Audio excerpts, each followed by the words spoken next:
First of all, calcineurin inhibitors are nephrotoxic, and using a nephrotoxic drug in a kidney transplant patient is inherently wrong.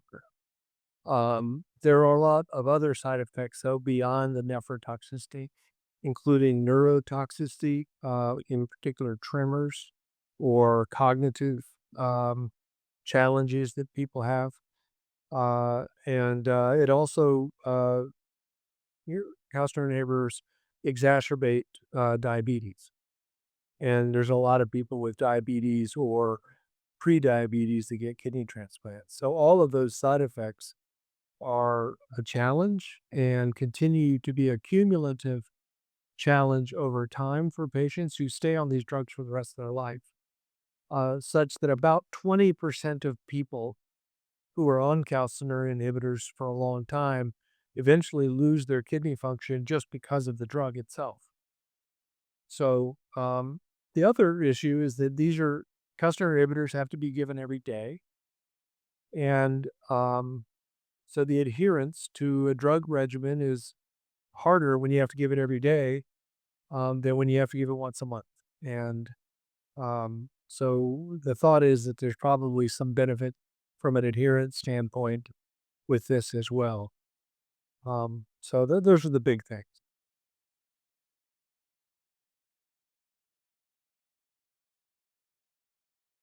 So co-stimulatory blockade investigation started back in the 1990s, and one of the first papers was done by Chris Larson. It was published in Nature in 1995-ish.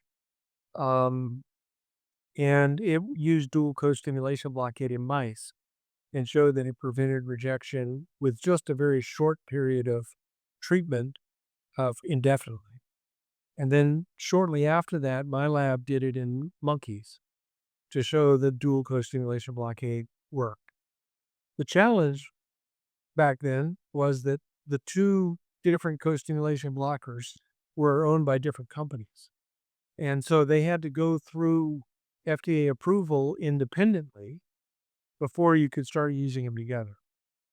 And the first one to get through was belatecept, which is the D7 blocker. And the anti-CD154 blocker was delayed because of some structural challenges with the drug that needed to have the structure of the drug we made. So now that we've got several different anti-CD154s we can use, we can just purchase belatecept. We don't have to get the companies to work together.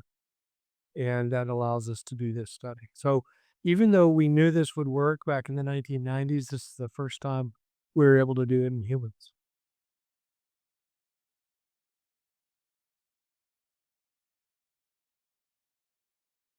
The most important thing is that a significant number of patients in this pilot study were able to go the whole year without taking any oral drugs.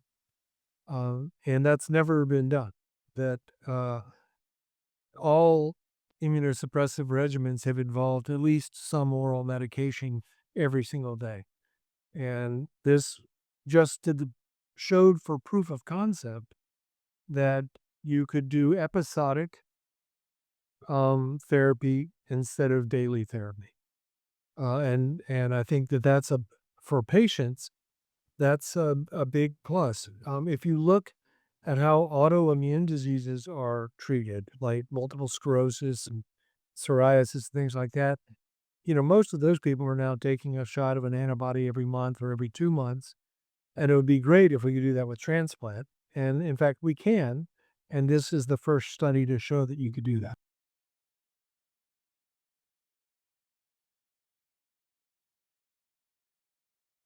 When you're getting an IV therapy, the hospital knows when you don't show up. And when you don't take a pill, nobody knows it but you. So there are a lot of safety nets you can put in place when someone doesn't show up for their infusion, where you could go and say, look, you need to take this medication. I think that for adults, that's really good, but for children, it's even more important, particularly teenagers, because teenagers um, are notorious in not taking their medicines the way they're supposed to and not telling their parents that they didn't do it. And this would and the number one cause of graft loss in teenagers is actually non-adherence related rejection. So, while this was done in adults, the likelihood that it would be very beneficial in adolescents and children is very promising to us.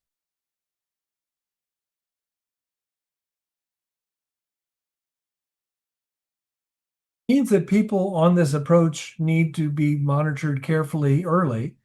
If you catch a rejection, it's easy to reverse. And actually, in some follow-up studies, it looks like if you stay on the therapy, you do better than if you jump to tacrolimus. But regardless, um, I don't think you should condemn someone to a life of a toxic drug regimen just because you have a slightly increased risk of rejection early that can be managed. So rather than saying that everyone has to take the toxic regimen, I think you should give people an opportunity to do well with a less toxic regimen and save the toxic regimen for people that clearly need it.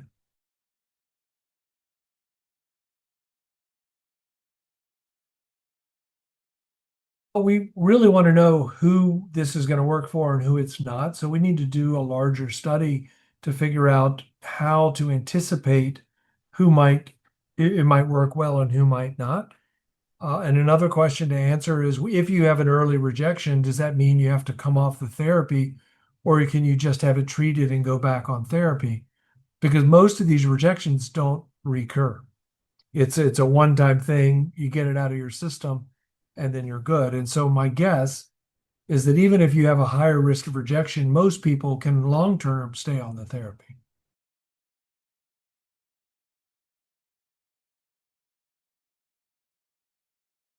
Clinical trials. I mean, we just have to get into clinics. There's not a lot of additional laboratory science that's needed to get this forward. Um, and which co-stimulatory agents do you want to use? Are there more to choose from than the two that we used? And so there are other B7 blockers that are coming out in the from other companies. There are other CD154 blockers. My anticipation, based on the basic science that has been done, is that any B7 blocker and any CD154 blocker could be combined to get a better outcome than either of the two alone.